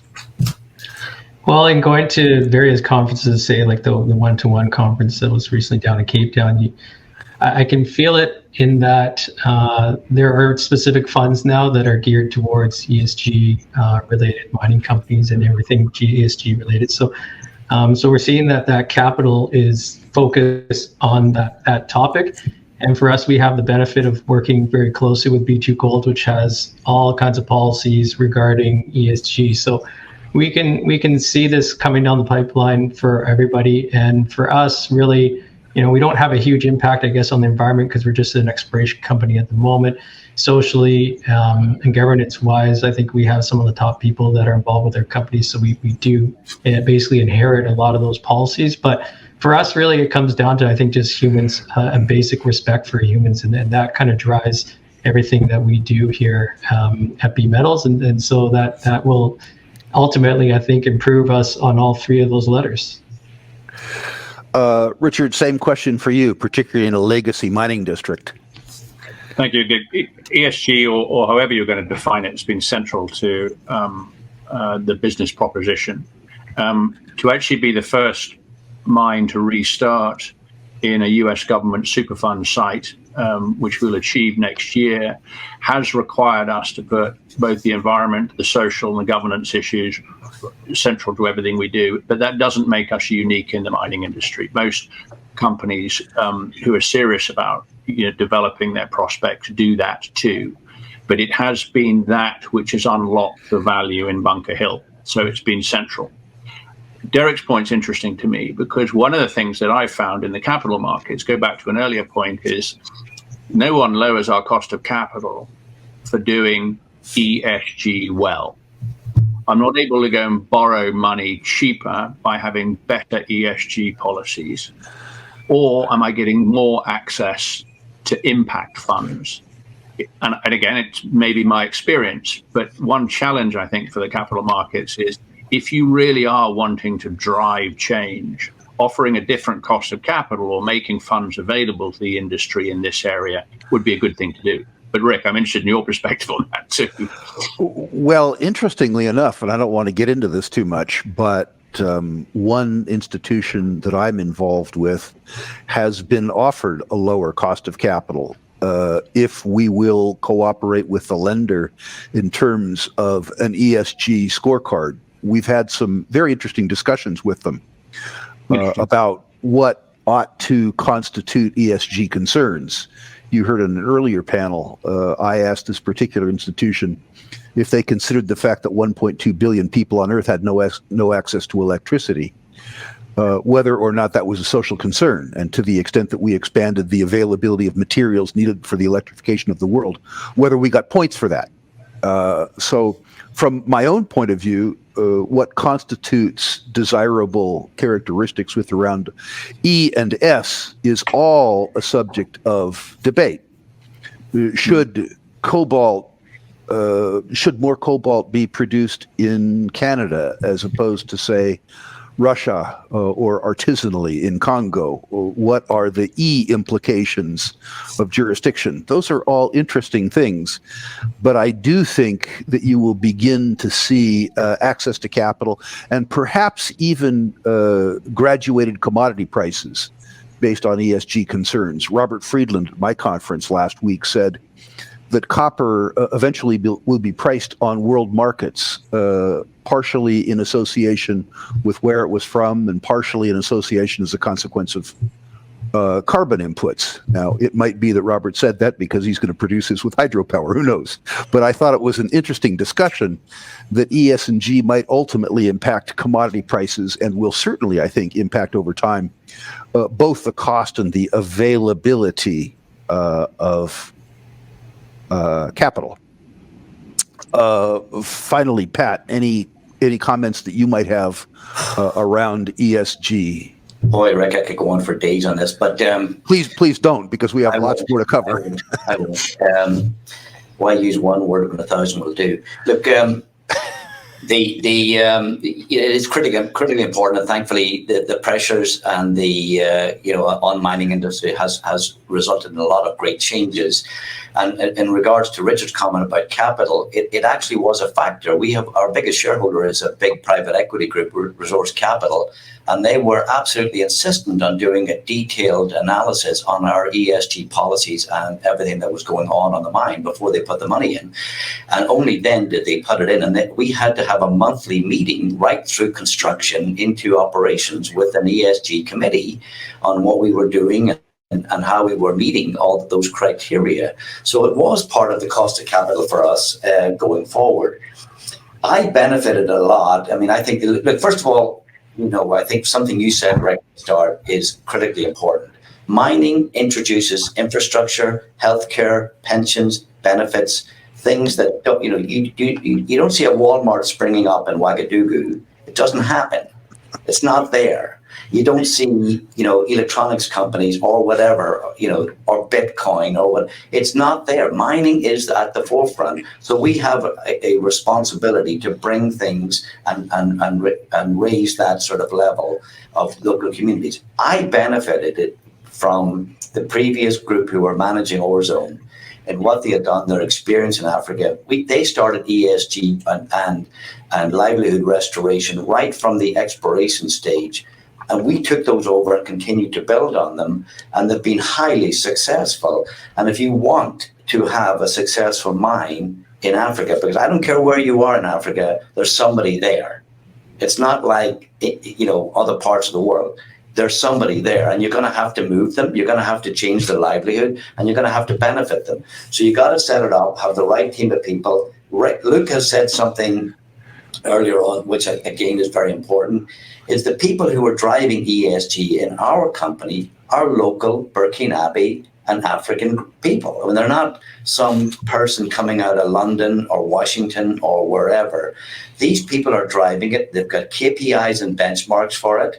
We look at each program and make sure that it is actually a benefit to the communities. Our hiring policies, again, around women, and we say this, but I can tell you the best equipment operators, the best drivers are women. They love the trucks to be clean. They do not like crap in it. You don't open the door and find coffee cups, and it's pristine. And they talk about it and they love it. And it's critical to bring that in. But there's geologists. Well, Patty, you have to describe it then as affirmative action. You can't discriminate. No, it is affirmative. Well, they make it affirmative, I can tell you. They make it affirmative. So, and I love that. And you do find in Africa that the big voices are the local ladies. And it's great to see. But we have to also understand that mining is a huge benefit here. We are the pioneers. We bring in things, and you talk about stuff like make people inside every African. There's a capital waiting to burst out. I can tell you, and make them understand what your business is, and make them share in your business and share in the benefits of the business, both on profits, on safety, on education, on providing bursaries, schools, clinics, lifestyle, so that they can get going and get a leg up, and it doesn't happen in the first 10 years. It'll happen over time. The other thing that happens in our business in Africa, which we're suited for, is solar power. Solar power works in Africa. It's reliable. The sun always shines, or mostly always shines.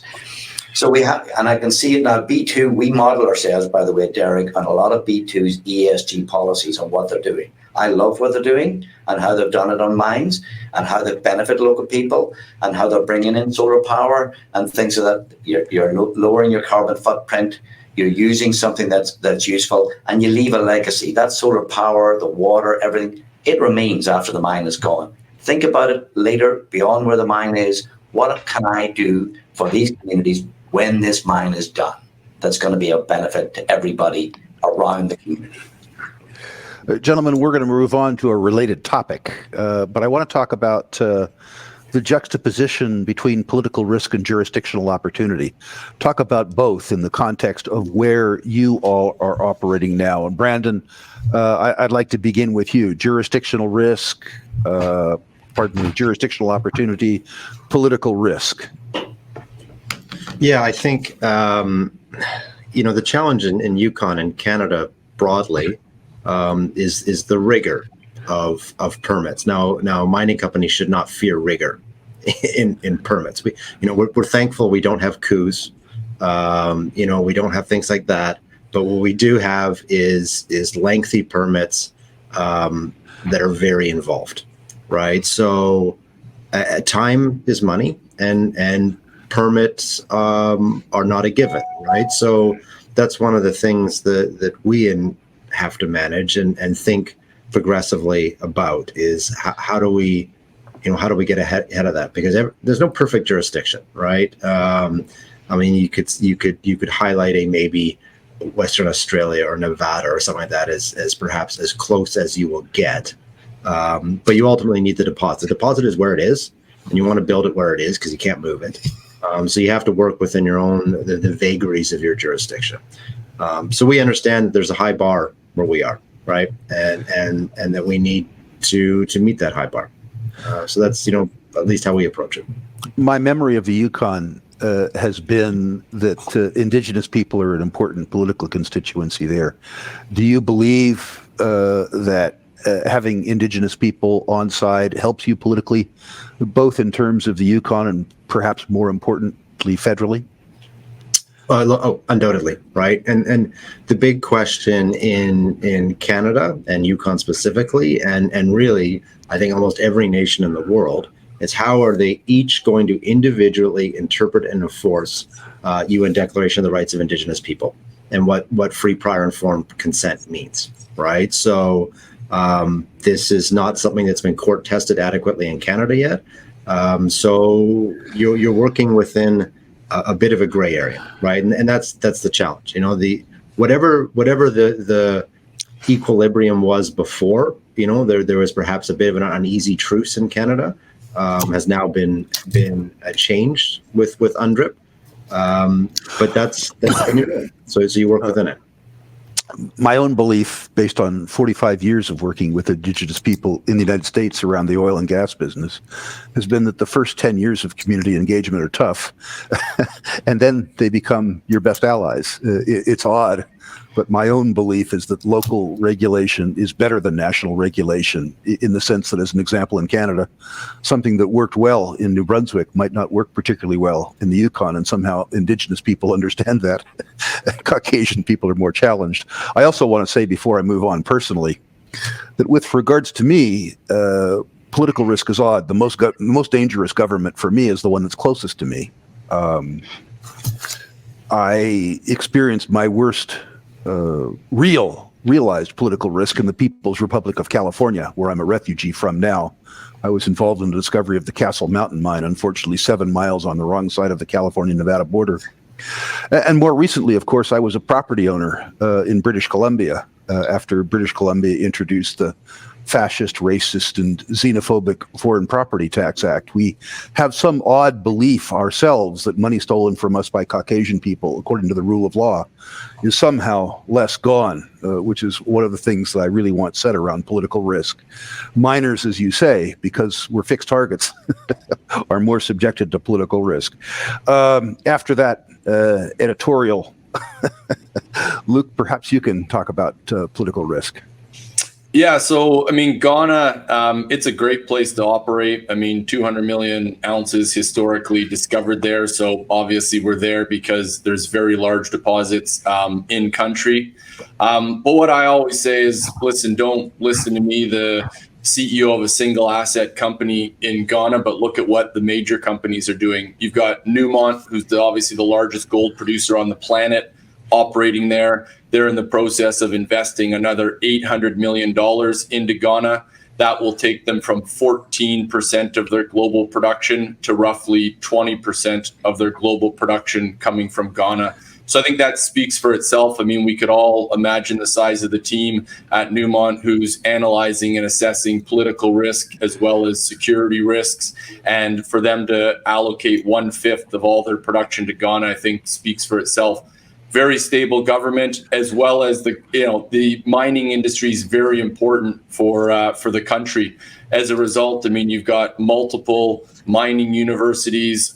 We get every month hundreds of resumes coming through our inbox. You pointed out earlier that for a lot of West African countries, the brightest and best go into the mining sector, and that's absolutely the case in Ghana. So it's a very good jurisdiction to be operating in, and we're fortunate to have amassed such a large land package there when we did.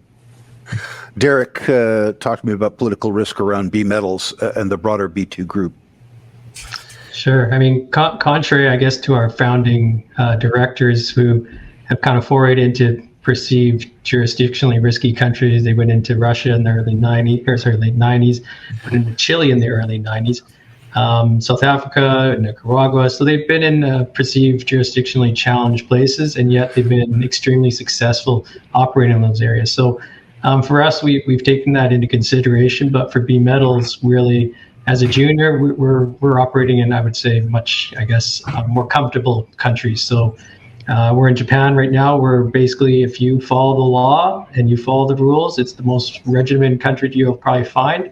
But if you follow the rules, you'll be just fine. You'll get your permits, as I say, it's expected, and hopefully eventually mine there. So, Japan is very safe in that respect.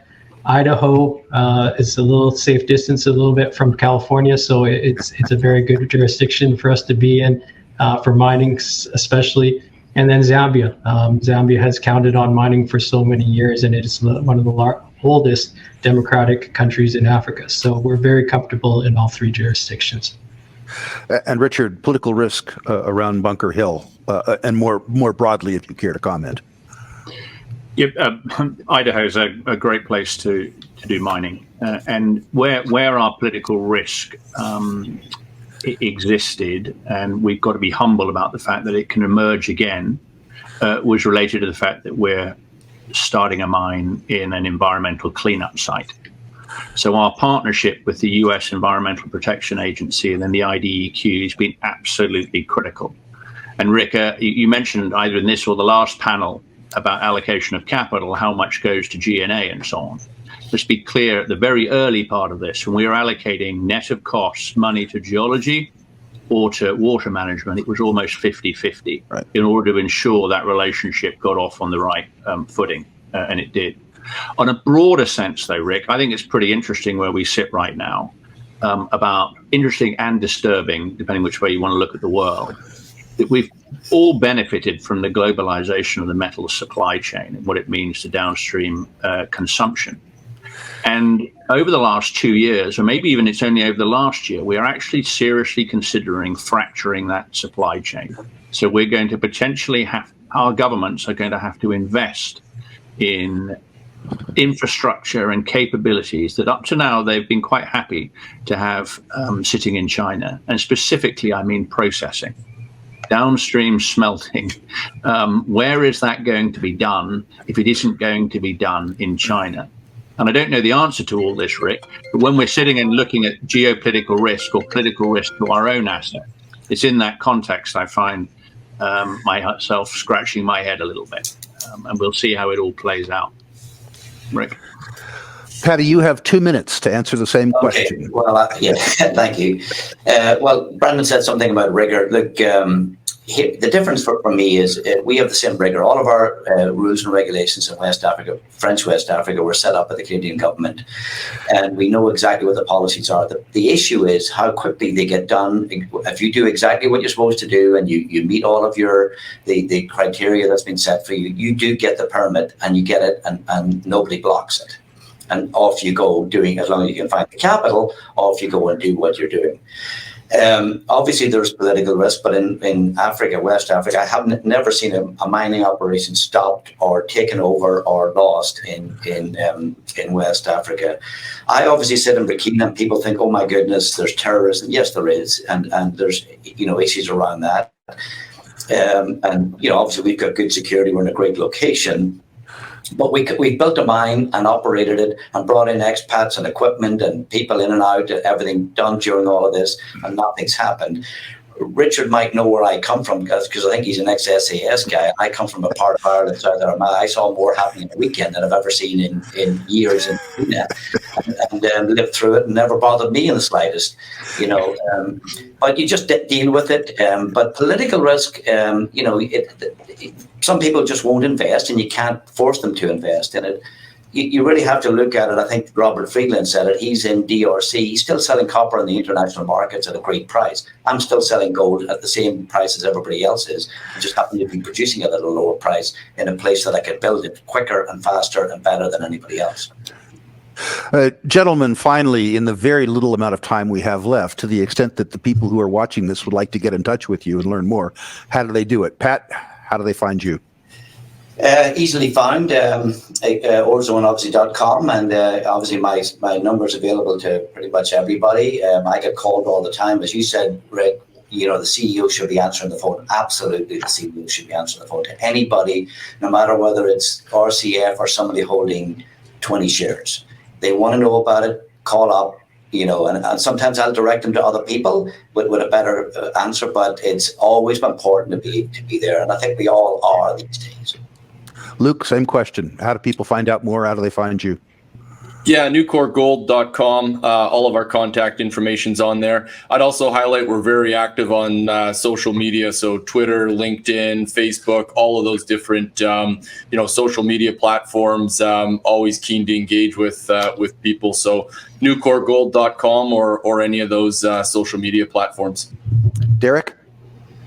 In the spirit of the inflationary period, we've canceled our office line, and we just have a cell phone. So you can reach me on my cell phone. It's at the bottom of every news release and also on our website. Richard?